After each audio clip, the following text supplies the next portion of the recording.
Thanks, Taylor. Election Day was held this past week in many states across the country, and several races gaining national attention as potential previews of what might be to come in 2022. Joining us live this morning with more is Assistant Professor of Political Science at McDaniel College, Matthew Mongiello. Good morning. Thanks for joining us. Well, thanks for having me. So we're going to get to the elections in just a moment, but first let's start with this infrastructure bill that passed last night. So can you give us just maybe a little bit better idea what's in this bill and what it may also be a bellwether for the social spending bill to come? Yeah, I mean, I think it's an important bill, right? It's got traditional infrastructure kind of spending like rail and bridges and roads. Also got some really important elements about securing water quality, making sure that lead gets taken out of a lot of lead pipes. People remember the Flint, Michigan situation, but, Sure. but we really have that problem nationally. Things like broadband for rural areas, a lot of good stuff that is broadly popular. And when it comes to the social spending bill, this was very important. The Republicans wanted it separate, and even Democrats aren't all on board with this plan.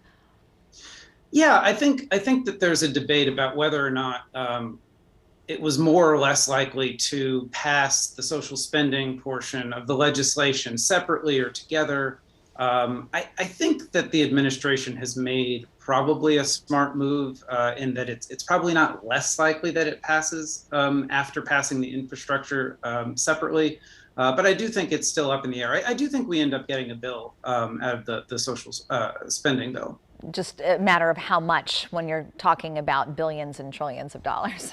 Definitely. Whatever Joe Manchin wants, probably Joe Manchin gets, which, for better or for worse. Well, let's talk about those races in Virginia and New Jersey this past week. A lot of people before the race calling it the bellwether for the upcoming midterm elections in 2022. So what do the results mean for each party really moving forward?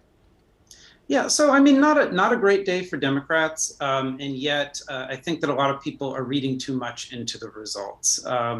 What we should expect in every midterm election, unless something extraordinary happens, is that the party in power loses seats and underperforms in terms of their share of the state electorate.